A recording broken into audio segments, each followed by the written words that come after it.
Now that you have the arm bones set up properly, you will need to add roll bones to the arm chains. Hide the mesh layer temporarily. Roll bones can go a long way to ensure the skinned arm deforms properly when you animate the shoulder and wrist rotations. When you rotate a wrist, it results in the twisting of the arm. Having roll bones rotating a fraction of the angle of the upper and lower arms ensures a nice flow of the geometry. To make your work a little bit easier, select the IK and FK chains and hide them. You can select the chain by double-clicking its top parent, in this case a shoulder IK or FK bone.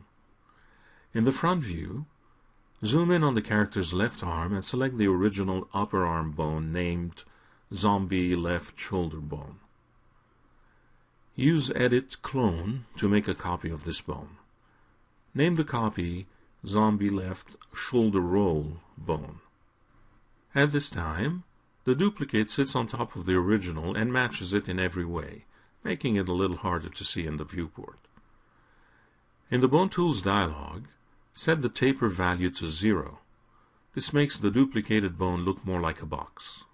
Change its wire color to differentiate it further from the original bone.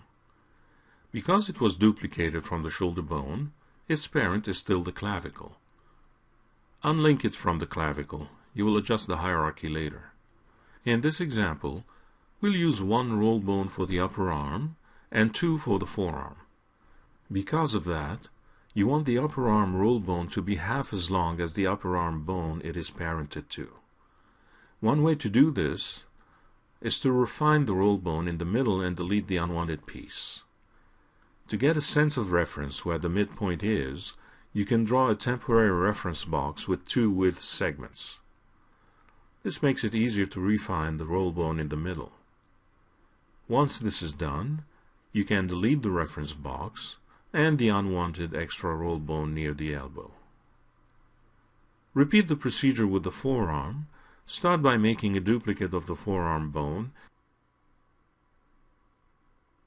and set its taper value to 0. Change its wire color as you did earlier. At this time, the newly created duplicate is linked to the upper arm bone, much like the original forearm you copied it from. Unlink it from its parent. As earlier, you'll worry about hierarchies once the creation process is completed. Use the Refine tool to divide the bone in 3 equal pieces. Use a reference box with 3 divisions instead of the 2 you used earlier.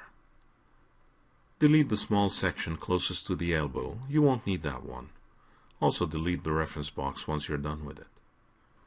Now select both forearm roll bones and link them to the forearm bone. The idea is that when the wrist ultimately rotates, the roll bones rotate with it to varying degrees. Again, this favors a smoother twist deformation for the skinning of the arms. Rename the lower arm roll bones Zombie Left Forearm Roll 1 Bone and Zombie Left Forearm Roll 2 Bone, starting from the wrist.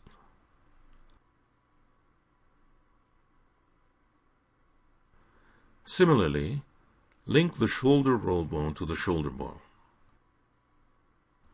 Again, the idea is to ensure that when the shoulder bone rotates, the roll bone rotates a bit less.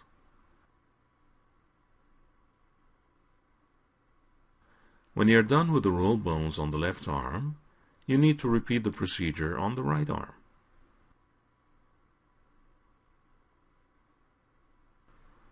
Avoid doing any type of mirroring for roll bones.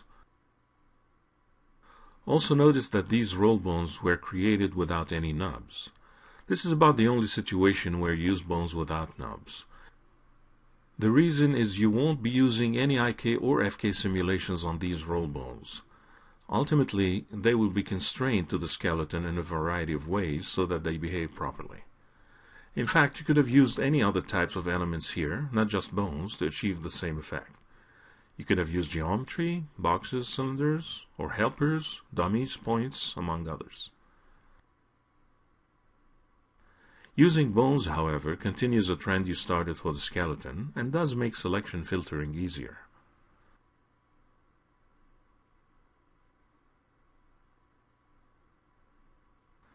Unhide the IK and FK chains and the mesh layer before moving on. In the next movie, you create hands and fingers.